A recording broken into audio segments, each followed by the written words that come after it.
মৃত ব্যক্তিদের দিকে লক্ষ্য করে বলতে আছে, ও কবরবাসী, এক সময় তোমরা দুনিয়ার ভিতরে পাওয়ার নিয়ে চলতা, তোমাদের কথা মানুষ শুনতো, তোমরাও মানুষের কথা শুনতা, আর এখন তোমাদের কথা মানুষ শোনে না। আল্লাহু আকবার বলেন। এক সময় তোমরা এই রাস্তা দিয়া চলতা, মানুষের সাথে সময় কাটাইতে, এখন তোমরা রাস্তায় চলতে পারো না। তোমাদের ভিতরে কেমন ব্যবহার করা হয় তাও তো আমি জানি না। ছোট্ট একটা ঘর কেমনে থাকো তাও তো বুঝি না। যদি একটু জানতে পারতাম ভিতরে কেমন আছো, তাহলে মনটারে বুঝ দিতে পারতাম যে ভিতরে এমন থাকা যায়। পাগলের মতো বলতেছে, বাদশা পিছনে দাঁড়ায় দাঁড়ায় শুনতেছে। এবার কিছুক্ষণ পর বাদশা বলতে আছে, সন্তান তুমি যা বলো তা কি তারা শুনে? বলে জানি না। তো কেন এখানে আসছে? বাদশার ছেলে বলতে আছে, আব্বা জান, আপনি না হারুন আর রশিদ বাগদাদের বাদশা? যখন আপনি রাস্তা দিয়ে চলেন হাজার হাজার মানুষ আপনাকে সালাম দেয়, কিন্তু আমি চিন্তা করে দেখলাম আজকে যদি মারা যান, কালকে আর কেউ আপনারে সালাম দিবে না। জীবনের শেষ ঠিকানা হলো কবর, এখানে আমাকেও যেতে হবে, তোমাকেও যেতে হবে। কিতাবে পড়ছি 40,000 বছর নাকি মাটির নিচে থাকা লাগবে। সহিহ মুসলিম শরীফে আসছে, নবীজি বলেন যে ব্যক্তি সর্বশেষ মারা যাবে তাকেও 40,000 বছর মাটির নিচে থাকা লাগবে। আব্বাজান, রাজপ্রাসাদে আপনার আগে যারা ছিল তারাও বেশি দিন থাকতে পারে না, আপনিও থাকতে পারবেন না।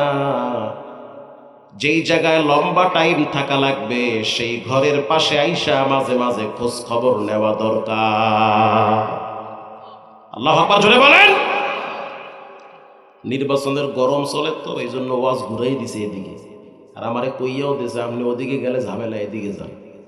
কবরের দিকে সারা জামু কই, এদিকে যাওয়াই ভালো। মানুষের দিলের ভিতরে যদি আল্লাহর ভয় আসে, এদেশের সব নেতাদের চরিত্র ভালো হয়ে যাবে। কবরের ভয় অন্তরে থাকার দরকার আছে না নাই? তো ওই দিকের ওয়াজ করলেই ভালো হয় বেশি। বাদশা হারুন আর রশিদ সন্তানকে বলল, চলো বাসায়। আব্বা আপনি আগে যান, আমি পিছনে পিছনে আসি। বাপ চলে গিয়ে রাজ সিংহাসনে বসল। এবার বাদশার সন্তান আব্দুল্লাহ বাবার সামনে দিয়ে যাচ্ছে। মন্ত্রীরা বসে বসে দাস চিবায়া চিবায়া হাসতেছে আর বলতে আছে, বাদশা এমন একটা ছেলে জন্ম দিলেন যে কেনা পাগল টাইপের, বেশিরভাগ সময় কবরস্থানে গিয়ে বসে থাকে। বাদশা হারুন আর রশিদের মাইন্ডে লাগছে, আমার কলিজার টুকরা সন্তান, এত আদর করি, এত ভালোবাসি, আর মানুষ করে নিয়ে আমার সাথে মজা করে। একদিন সন্তানকে বলল, সন্তান তুমি কবরস্থানে গিয়া মাঝে মাঝে বসে থাকো, আবার বাড়ির ছাদে বসে বসে আকাশের দিকে তাকায়া থাকো। প্রায় সময় দেখি তোমার চেহারাটা মলিন। বলো তুমি দুনিয়া বিমুখ হয়ে আখিরাতের এত ফিকির নিয়ে কতটুকু লাভবান হয়েছ? সন্তান বলতে আছে, আব্বাজান আপনি একটু দেখেন কতটুকু লাভবান হয়েছে। তাকায় দেখলো গাছের ভিতরে একটা পাখি। বাদশা হারুন আর রশিদের সন্তান আব্দুল্লাহ পাখির দিকে তাকায় বলল, পাখি তুমি তো আল্লাহর সৃষ্টি, মানুষের খাদেম, আর আল্লাহর সৃষ্টির ভিতরে সবচেয়ে সম্মানিত হলো আশরাফুল মাখলুকাত। মারহাবা বলেন। যত প্রাণী আল্লাহ দুনিয়ায় বানাইছে সব প্রাণীকে আল্লাহ আশরাফুল মাখলুকাতের খাদেম বানাইছে। আমি একজন আল্লাহর বান্দা, আমার নাম হলো আব্দুল্লাহ। তোমার কোনো ক্ষতি আমি করতে চাই না, করব না। আমি তোমারে ডাক দিলে আমার বাবার সামনে তুমি আমার হাতে এসে পড়বা। বাদশা হারুন আর রশিদ ধমক দিয়ে বলল, পাগলামির জায়গা পাও না, পাখিরে ডাক দিলে স্বাধীন পাখি তোমার হাতে আসবে। হারুন আর রশিদের সন্তান পাখির দিকে তাকায় বলল, পাখি, আমার আব্বাই বলছে তুমি নাকি আবার হাতে আসবা না, দেখা দাও তুমি আমার হাতে আসো। বলার সাথে সাথে পাখি উইরা আব্দুল্লাহর হাতে এসে পড়েছে। আব্বা দেখছেন নি কেমনে খেলাটা জমাইছে, রঙ্গে তাকওয়া রঙ্গে সিদ্দিক রঙ্গে দিন তা'বুদু বাকি বুওয়াত বরআবেদি। গর্ব সূর আদমি ইনসা বুদে আহমদ বু জাহল হামনে কে সাবুদে। আদমিরা আদমিয়ত লাজেমাস্ত উদে রাগার জুনা বাশদ হয় জমা। হাদিস শরীফে আসছে, রুব্বা শাযা আখবারা লাউ আকসামা আলাল্লাহি লা আবার। নবীজি বলেন, কিছু মানুষকে দেখলে মানায় না, চুলগুলা এলোমেলো, চেহারায় তেমন সৌন্দর্য নাই, পোশাকাদি তেমন ভালো না, সমাজের মানুষ বলে আদা পাগল। নবীজি বলেন, সাবধান, তাদের কলিজার ভিতরে তাকওয়া আছে, খোদা ভীতি আছে। আল্লাহর কাছে তাদের মর্যাদা এত বেশি, তাদের হাত তুলতে দেরি হয়, রব্বুল আলামিন দোয়া কবুল করতে দেরি করে না। আল্লাহ আকবার জোরে বলেন। তাদের মর্যাদা রবের কাছে অনেক বেশি। খবরদার তাদেরকে নিয়ে তোমরা হাসি ঠাট্টা করবা না, কারণ তাদের সাথে রবের একটা গোপন কালেকশন আছে। তুমি তো নাকটাই না ঘুমাও, ওই লোকটা গোপনে চাই নামাজের মুসাল্লায় রবের সাথে বিনয়ে বিনয়ে কথা বলে। যখন রব প্রথম আসমানে আইসা তারে ডাকে, ডাক দেওয়ার সাথে সাথে রবের ডাকে সে সিজদায় সাড়া দেয়। খবরদার তার সাথে ফাজলামি করবা না, তারে খোঁচা দেবা না। তোমার কাছে সে মানায় না, কিন্তু আল্লাহর কাছে মর্যাদা তোমার চেয়ে 1000 গুণ বেশি। বাদশা হারুন আর রশিদ সন্তানকে আর কিছুই বলল না। হারুন আর রশিদ তো বড় একজন আবেদ ছিলেন, আল্লাহওয়ালা ইনসাফওয়ালা বাদশা ছিলেন। মারহাবা বলেন।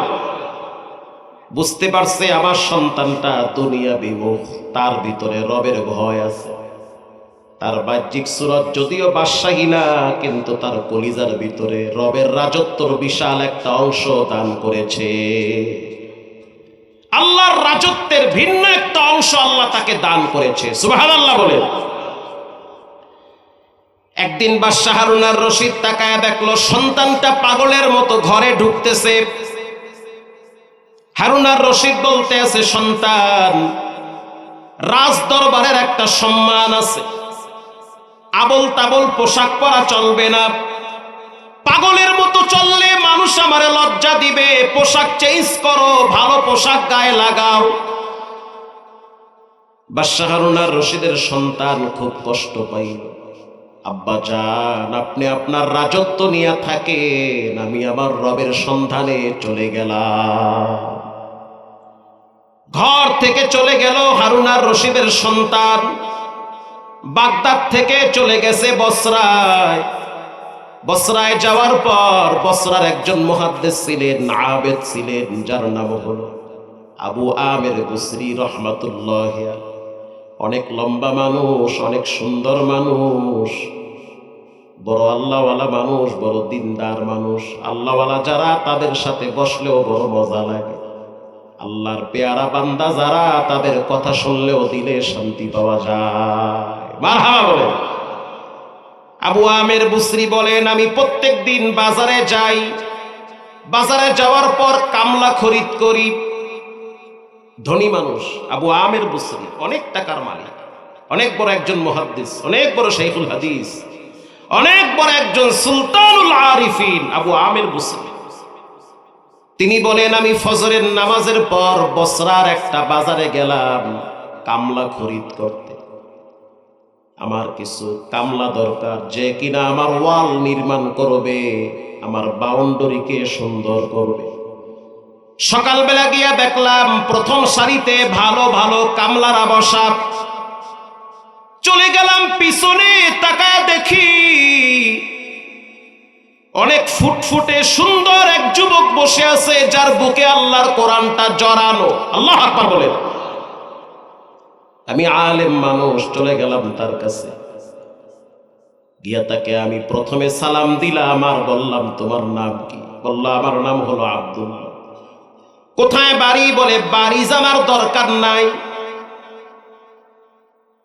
আপনি যদি আমাকে নিতে চান তাহলে আমাকে 1 দিরহাম দেওয়া লাগবে। আমি সারাদিন আপনার বাড়িতে কাজ করব, আপনি কাজের লোক নিতে আসছেন, কিন্তু শর্ত হলো প্রতিদিন কাজের সময়, নামাজের সময় হয়ে গেলে আমাকে নামাজের টাইম দিতে হবে, ওই সময়টাতে আমি কাজ করতে পারবো না। 1 দিরহামের বেশি 2 দিরহাম আমার লাগবে না, দুনিয়ার সম্পদ আমার প্রয়োজন নাই, আমি 1 দিরহাম চাই, এর চেয়ে বেশিও চাই না, কমও চাই না।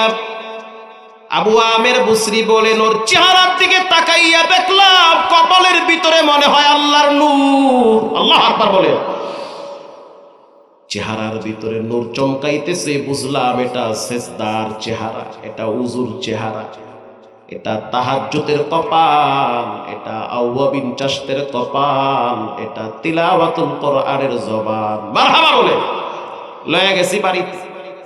বাড়িতে নেওয়ার পর বললাম, এই দেওয়ালটা ভালো কইরা ইট লাগায়া লাগায়া উঁচা করো।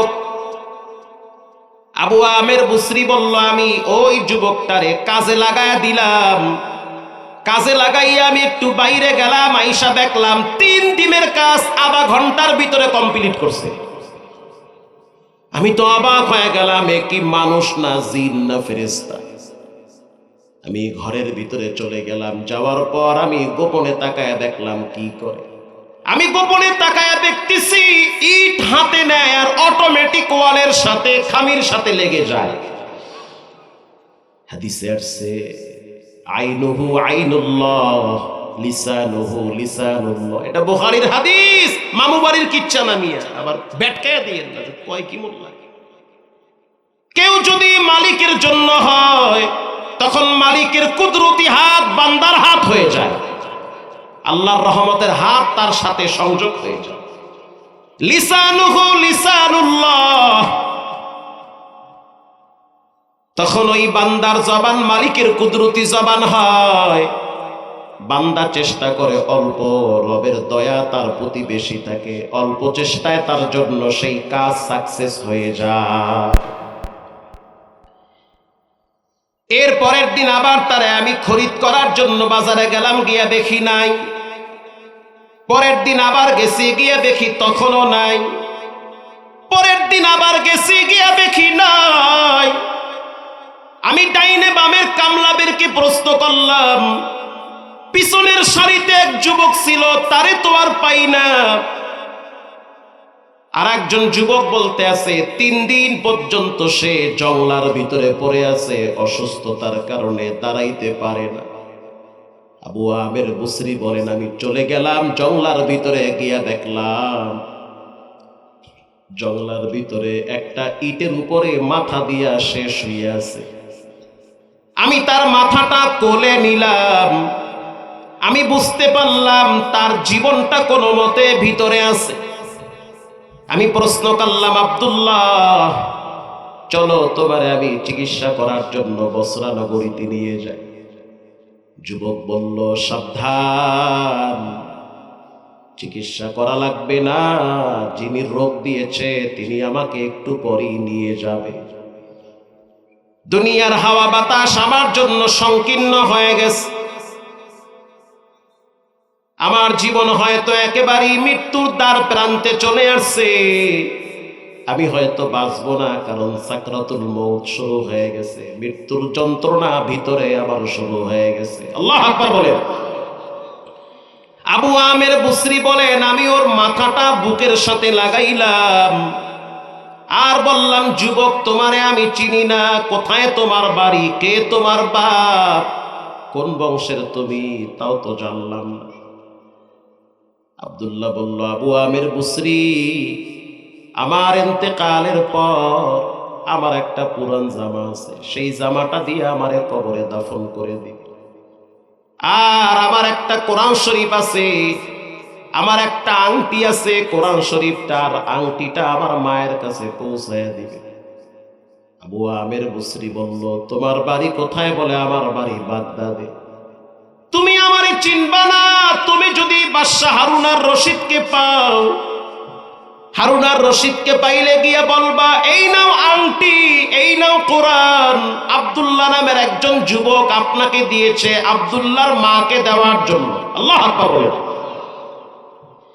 এটা বলতে বলতে কালেমায়ে শাহাদাত পড়তে পড়তে শেষ নিঃশ্বাস ত্যাগ করল। আবু আমের বসরি বলেন, আমি নিজের হাতে গোসল করাইছি, জীবনের শেষ গোসল, বিদায়ের গোসল করাইয়া এরপরে আমি একটা জামা দিয়া শরীরের ভিতরে ঢাইকা কবরে রাখছি।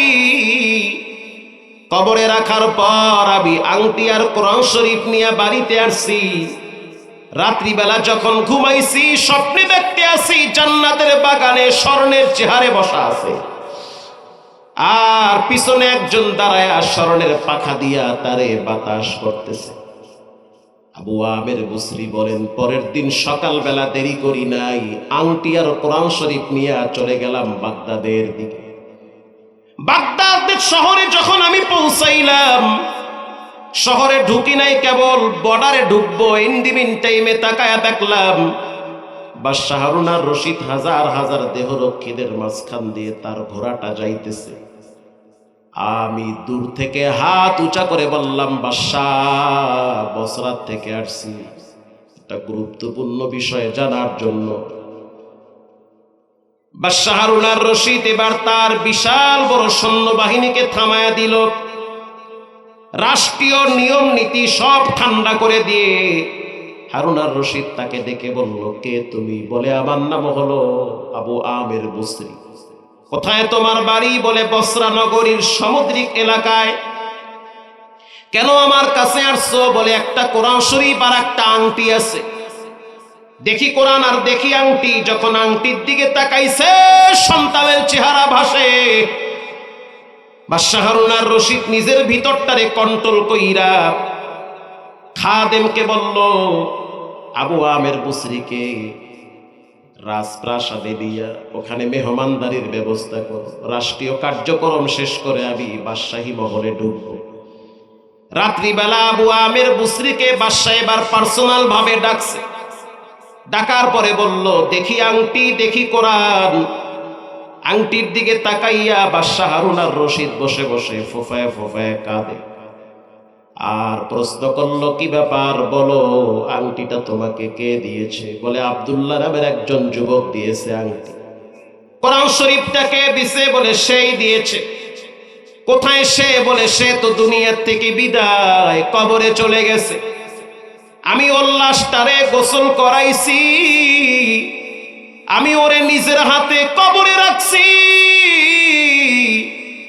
বাদশাহ হারুনার রশিদ সন্তানের বিরহের বেদনায় চোখের পানি ছেড়ে অঝর ধারায় কাঁদতেছে আর বলতে আছে, আমার সন্তানটার সাথে তুমি কেমন ব্যবহার করেছো? বলে, আমার বাড়িতে 3 দিন কামলা দিছে, 3 দিনে মাত্র 3 দিরহাম নিছে।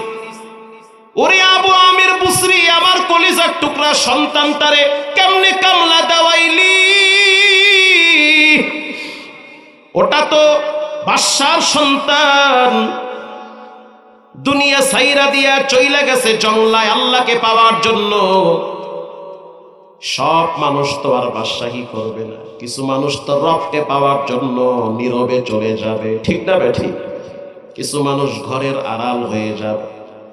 বাদশাহ হারুনার রশিদ বলল, চলো তার কবরের কিনারায় যাব। কবরের কিনারায় যখন দাঁড়াইলো, চোখের পানি ছেড়ে কাঁদলো, দোয়া করলো। হারুনার রশিদ বলেন, আমি চলে গেলাম আমার বাসায়, ঘুম তো আর হয় না, কারণ সন্তানের চেহারাটা আমার চোখের সামনে ভাসে। অন্ধকার রাত, গভীর রাত, স্বপ্নে তাকায় দেখলাম আমার সন্তান আমার মাথার কিনারায় দাঁড়ায়া আল্লাহর কোরআন থেকে একটি আয়াত বারবার বলতেছে, ইয়া আইয়ুহাল্লাযীনা আমানু কু আনফুসাকুম ওয়া আহলিকুম নার। হে পৃথিবীর মানুষ, পৃথিবীর ইমানদার বিশ্বাসী বান্দা বান্দিরা, তোমরা তোমাদেরকে জাহান্নামের আগুন থেকে বাঁচাও। আব্বাজান রাষ্ট্রীয় কাজে ব্যস্ত আছেন, বাদশা মানুষ, আল্লাহর জাহান্নামের আগুন থেকে আপনাকে বাঁচান। ওয়া আহলিকুম নারা, নিজের আহাল পরিবারকে জাহান্নামের আগুন থেকে বাঁচান।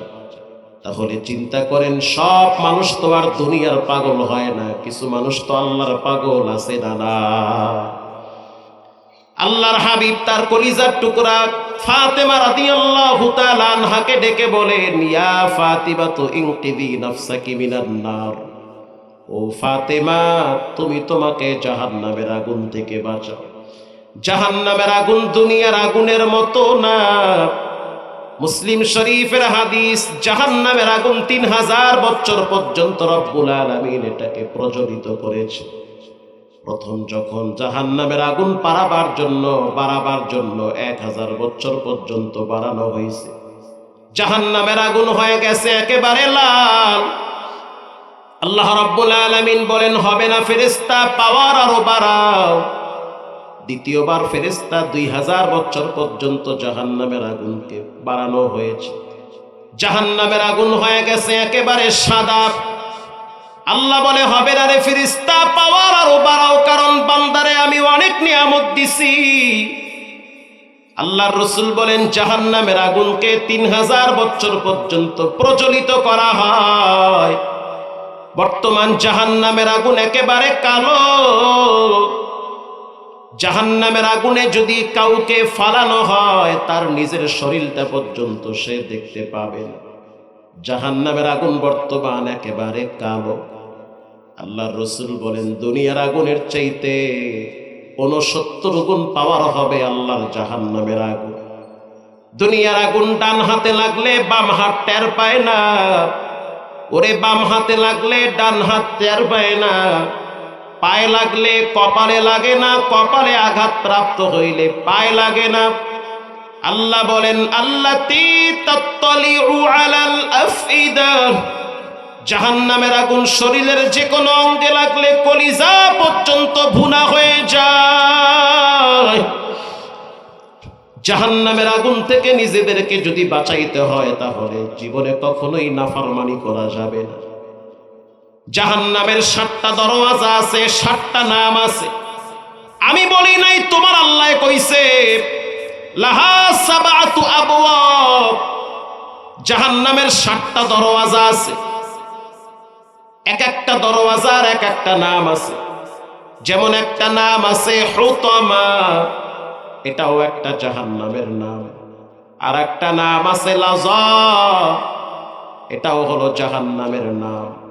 আর একটা নাম আছে জাহিম, এটাও হলো জাহান্নামের নাম। আর একটা নাম আছে সাকার, এটা বড় ভয়ঙ্কর জাহান্নাম।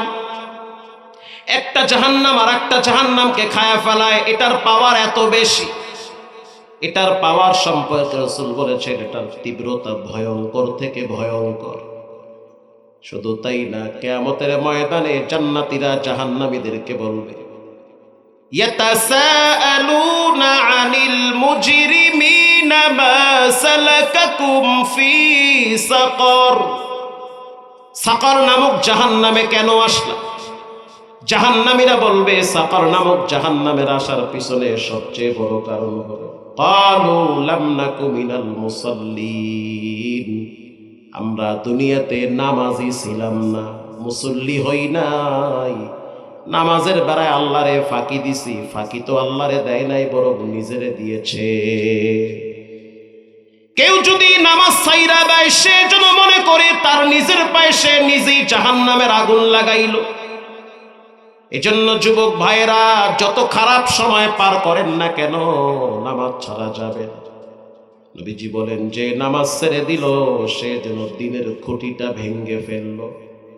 শুধু তাই না, কেউ যদি নামাজ ছাইরা দেয়, ঘর বাড়ি সন্তান পরিবার যদি সব ধ্বংস হয়ে যায়, তার চেয়ে বেশি ক্ষতিগ্রস্ত হয় যে ইচ্ছা করে নামাজ ছেড়ে দেয়। জাহান্নামের একটা নাম হলো সাকার। ওরে বেনামাজিরা সাকার নামক জাহান্নামে থাকবে। শুধু তাই না, রাসূল বলেছেন আসসালাতু মিফতাহুল জান্নাহ, নামাজ হলো জান্নাতের তালার চাবি। অতএব যদি নামাজ না পড়েন তাহলে তো সেই চাবিও পাবেন না।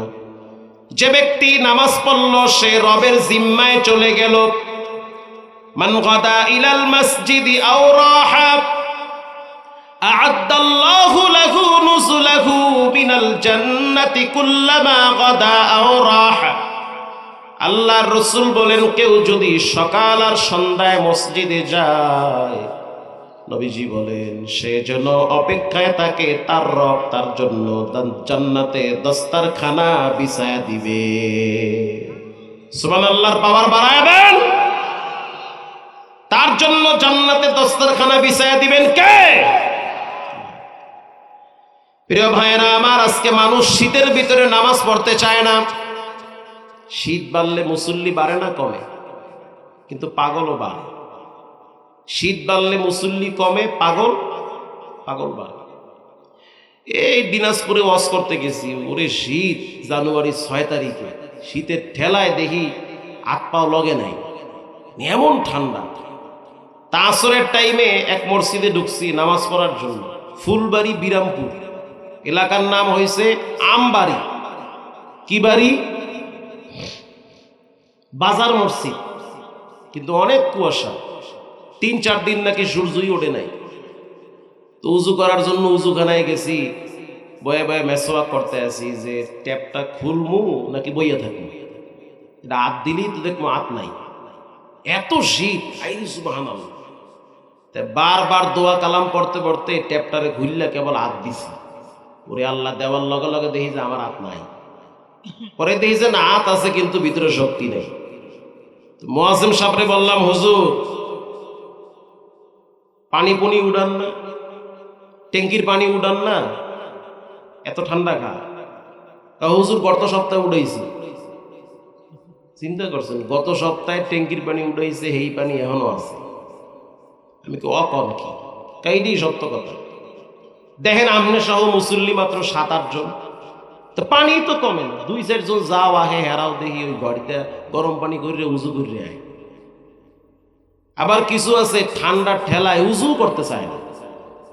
মানে এমন শীত, কোনো মতে মুখ টুক ধুইয়া হাত পাও ধোয়া ছাড়াই মসজিদে দৌড় মারে। আমি বললাম গরমের দিন কারে? সুবহানাল্লাহ হুজুর ওয়াকন কি? গরমের দিন একদিনে 3 বার উড়াই, হের ফরও দেখি ট্যাঙ্কিতে পানি নেই। কেমনও মুসল্লি আছে উজু করতে গিয়ে গোসল করে ফেলা। কি ভাই, আছে না নাই? মানে একটা হাত 6 বার ধোয়, 7 বার ধোয়, হের পরও দেখি ধুইতেই আছে। কেউ ভাই এত বেশি ধুইলে তো সগিরা গুনাহ দূর হয়, সগিরা গুনাহ দূর করে। সগিরা গুনাহ ঘোড়ার ডিম দূর করে। হ্যাঁ, ওই গরমের দিন ঠান্ডা পানি পাইলে হ্যাঁ আরাম লাগে। আল্লাহর রাসূল বলেন, মান গাদা ইলাল মসজিদ, কেউ যদি সকাল আর সন্ধ্যায় মসজিদে যায়, আ'আদ্দাল্লাহু লাহু নুজুলাহু মিনাল জান্নাহ কুল্লামা গাদা আও রাহা। আল্লাহর রাসূল বলেন, তার জন্য রব্বুল আলামিন জান্নাতে দস্তারখানা বিছায়া রাখবে, রব নিজে তারে মেহমানদারি করাবে। সুবহানাল্লাহ। নামাজ পড়বেন তো ইনশাআল্লাহ? ইনশাআল্লাহ যে কমে গেল, নামাজ পড়বেন ইনশাআল্লাহ। যদি বলি যে তবারক দেওয়া হবে ইনশাআল্লাহ বলেন, জোরে কইতো ইনশাআল্লাহ। ইনশাআল্লাহ। নামাজের বেলায় ইনশাআল্লাহ ঠান্ডা হয়ে যায়। নামাজিওয়ালার ভিতরেও কিছু কোয়ালিটি আছে। সবাই তো আর 5 ওয়াক্ত পড়ে না। পড়ে? আমগো কুয়াকাটায় দেখি সবাই পড়ে না, কিন্তু শুক্রবার সবাই যায়। শুক্রবারই মুসল্লি। শুক্রবার যাওয়ার পর দেখি 2 ধরনের মুসল্লি। ওরে আল্লাহ, হেনও বেজার। আমি তো জুমা পড়াই মতিঝিলে, ঢাকায়, ওখানেও দেখি একই কারবার। 9-10 হাজার মুসল্লি। আরে সুবহানাল্লাহ, সালাম ফিরাবার আগেই দেখি অর্ধেক নাই গা। একদিন এক মুসল্লি হ্যাঁ মাইয়ায় ঢাকায় পাশ করছে, তো চিন্তা করতে আছে এত বড় মসজিদ, কিছু তবারক দিই। হ্যাঁ 12-13 কেজি মিষ্টি লই আইছে। মিষ্টি লাগবে 12-13 মন লই আইছে, 12-13 কেজি।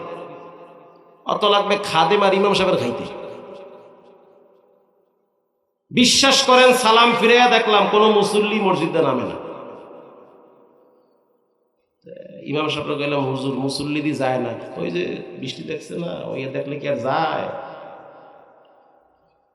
তো শুক্রবারের ভিতরেও দুই ধরনের, কিছু মুসল্লি আছে কোনো মতে সালাম ফিরাইয়া আর একজনের জুতা নিয়ে দৌড়, আবার কিছু আছে এরা ঠান্ডা মাথায় নামাজটা পড়ে, তবারক থাকলে বেশি পড়ে, না থাকলে কম পড়ে। আবার কিছু মুসল্লি আছে হঠাৎ মুসল্লি, মরার ডরে হঠাৎ নামাজ ধরে। ভূমিকম্পে যখন ধাক্কা মারছে ঘর টল লড়ে, কই যাইবে তো যাওয়ার জায়গা কই? ভাই মরার ডরাইলে কই যায়? মসজিদে যায় না? তখন জুতা মতো হালাইয়া দেয় মসজিদের দৌড়। রুজু আছে না নাই পরের হিসাব, আগে আল্লাহর ঘরে যাই এলো। আবার কিছু মুসল্লি আছে হঠাৎ, এই যে লঞ্চে গ্রামে যাই মাঝে মাঝে, লঞ্চের ভিতরে তো না হইলো এক একটা বড় বড় লঞ্চে 2-3 হাজার মুসলমান থাকে। কি ভাই থাকে কি থাকে না? অনেক মুসলমান, 3-4 তলা পুরা লঞ্চ বোঝায়। তো ভিতরে ঢুইকে দেখবেন অনেক দাড়ি পাকা মুরব্বীরা বৈশা বৈশা তাস খেলায়, জুয়া খেলায়, টিভি দেখে। ওই নামাজে লন না, যাইবে না। যখনই দেখি লঞ্চ লড়ে, মানে তুফানে বাড়ি মারছে, তখন দেখি সব ফালায়া থইয়া তসবি লইয়া 3 তলায় ওঠে। আল্লাহ তুমি ছাড়া কেউ নাই। হুজুর পশ্চিম কোন দিকে? আমার দ্বারা না হইলে এরকম পেলে আর 15-20 জন বাঁচে। একটু আগে দেখলাম নিচের তাস খেলায়, যেই লঞ্চ দেখি পানির তলে যায় যায় বাপ, দৌড়ে উপরে উঠছে। ওইটাকে হুজুর হুজুর হুজুর পশ্চিম কোন দিকে? তার মানে মরার ডরে পশ্চিম খুঁজে, মরার ডর নাই পশ্চিমও খুঁজে না। এজন্য রব্বুল আলামিন বলেন, নিজেকে জাহান্নামের আগুন থেকে বাঁচাও, আহলিকুম নার, নিজের সন্তানদেরকে জাহান্নামের আগুন থেকে বাঁচাও, নিজের স্ত্রীকে জাহান্নামের আগুন থেকে বাঁচাও, নিজের পরিবারকে কবরের আযাব থেকে বাঁচাও। হযরত ওসমান রাদিয়াল্লাহু তাআলা আনহু কবরের পাশে দাঁড়ায়া বাচ্চাদের মতো কাঁদতো। নবীজির সাহাবী আবু হুরায়রা প্রশ্ন করলো, ওসমান, রাসূল বলেছেন লিকুল্লি নাবিয়্যিন রাফীকুন ওয়া রাফীকি ইয়াদি ফিল জান্নাতি ওসমান, প্রত্যেক নবীর সাথে জান্নাতে এক একজন বন্ধু হবে, আর ওসমান আপনি এমন একজন ব্যক্তি, আপনি নবীর সাথে জান্নাতে বন্ধু হয়ে যাবেন, আপনি এমন ব্যক্তি। অথচ কবর দেখলে বাচ্চাদের মতো ফোফায় ফোফায় কাঁদে। ওসমান চোখের পানি ছেড়ে দিয়ে বলে, ভাই আবু বকর, ভাই ওসমান, ভাই আবু হুরায়রা, কবর এমন একটা ভয়ঙ্কর জায়গা, মানুষের মৃত্যুর পর প্রথম ঘাঁটি হলো কবর। কবরে যাওয়ার পর কারো সাথে খারাপ ব্যবহার, কারো সাথে ভালো ব্যবহার। কবরের দুই পাশের মাটি এমন জোরে চাপ দিবে, হাড্ডি ভেঙ্গে চুরমার করে ফেলবে। কবরের আযাব থেকে নিজে বাঁচো, নিজের পরিবারদেরকে বাঁচাও। হযরত ওসমান রাদিয়াল্লাহু তাআলা আনহু কবরের আযাবের ডরে কাঁদে। হযরত আবু বকর রাদিয়াল্লাহু তাআলা আনহু রাস্তা দিয়ে চলতো আর বলতো, যদি আল্লাহ আমারে বকরি বানাইতো তাহলে মানুষ জব করে খেয়ে ফেলতো, হিসাব দেওয়া লাগতো না। হযরত ওমর নিজের চামড়া ধইরা বলতো, ওয়াকালু লিজুলুদিহিম লিমা শাহিদতুম আলাইনা, বিচারের ময়দানে চামড়া আমার পক্ষে বিপক্ষে সাক্ষী দিবে। যেদিন হযরত ওমর শহীদ হয়েছে, শাহাদাত বরণ করেছে, যখন একজন মাজুজি ইহুদি এসে হযরত ওমরকে নামাজরত অবস্থায় তরবারি দিয়ে খঞ্জর করে আঘাত করেছে, হযরত ওমরের নারী ভুঁড়ি সব বের হয়ে গেছে। তার সন্তান তারে আঞ্জা কইরা ধইরা পিছনে শোয়ায় রাখছে। একজন সাহাবী আয়েশা বলতে আছে, আপনারে ডাক্তারখানায় নিয়ে যাব চিকিৎসা করার জন্য। হযরত ওমর বলতে আছে, চিকিৎসা লাগবে না, মালিকের ডাক চলে আসছে, চিকিৎসার প্রয়োজন নাই, আমার বিদায় চলে আসছে, আমাকে চলে যেতে হবে। নিজের গালটারে মাটির সাথে ঠেকাইয়া কাঁদতো আর বলতো, মাটি, আমি ওমর তেমন ভালো কাজ করতে পারি নাই, কেবল শুধুমাত্র রাসূলকে আমি আমার জীবনের চেয়ে বেশি ভালোবাসতাম। কবরের মাটিকে এভাবে তিনি টার্গেট করে লক্ষ্য করে বলতেন। চিন্তা করেন কি পরিমাণ ভয় হযরত ওমরের কলিজার ভিতরে ছিল। যুবক সাহাবী হযরত আলী, তিনি নামাজে দাঁড়াইলে মাঝে মাঝে কাঁদতে কাঁদতে অস্থির হয়ে যেত। কখনো কখনো তিনি সিজদার ভিতরে লম্বা টাইম কাটাইতো, কখনো কখনো রুকুতে কাটাইতো, কখনো কখনো তিনি বসে বসে কাঁদতে কাঁদতে বেহুশ হয়ে যেত। কারণ রব কোরআনে বলেছেন, ফালিয়াদহাকু কালিলাও ওয়ালিয়াবকু কাসীরা, বান্দা বেশি বেশি কাঁদো, কম কম হাসো, আর নিজেকে জাহান্নামের আগুন থেকে বাঁচাও। আপনাদের পাশেই হলো গোরস্থান, এখানে অনেক মানুষ ঘুমানো আছে। এমন একদিন সময় আসবে আপনারও এখানে যাওয়া লাগবে, ঠিক না বেঠিক? আপনার আহাল পরিবার সন্তানরা এখানে চলে যাবে। অতএব মৃত্যু আসার আগে আজ থেকে খাঁটি দিলে তওবা করে নেন, জীবনে কোনোদিন নামাজ ছাড়ব না ইনশাআল্লাহ। বলেন, জীবনে কোনোদিন মানুষকে গালি দিব না, পারলে উপকার করেন, না পারলে ক্ষতি করা যাবে না। জীবনে কখনোই মা বাবার সাথে নাফরমানি করবেন না, জীবনে কখনোই উস্তাদের সাথে বেয়াদবি করবেন না। আজ থেকে পাক্কা নিয়ত করে নেন, জীবনে কখনোই মানুষের সাথে খারাপ আচরণ করবেন। আব্বা আম্মার জন্য দোয়া করেন, আর তাদের জন্য বেশি বেশি আল্লাহর রাস্তায় সাদাকা করেন। রাত গভীর হয়ে গেছে, প্রায় 12:30টার কাছাকাছি। অতএব আমি গভীর রাত্রে কিছু আল্লাহর বান্দা চাই, গোরস্থানের মাটির জন্য, মাদ্রাসার জন্য, মা বাবার জন্য মুক্ত হস্তে কিছু দান করব। 1000 টাকা দিব, 20 জন লোক হাত তুলবে। প্রথমে একজন লোক বলবেন, হুজুর আমিও তো কবর পথের যাত্রী, কখন ডাক আসে বলতে পারি না, আমি আমার মায়ের জন্য বাবার জন্য 1000 টাকা আল্লাহর ঘর নবীর ঘরে ফালায়া দিলাম। 1000 টাকা দান করলে গরিব হবেন না, সম্পদ নষ্ট হবে না। কে পারবেন একটু হাত তুলে দেখান তো আমাকে, ভাই 1000 টাকা মারহাবা। 1 2 3 4 5 6 7। আর কে পারবেন একটু হাত তুলে নিয়ে আসেন, নগদ অথবা বাকি, কষ্ট দিব না আপনার। এমনি আমার ইচ্ছা ছিল 10:30টায় বসবো, সেখানে 11টা, আবার কালকে জুমা।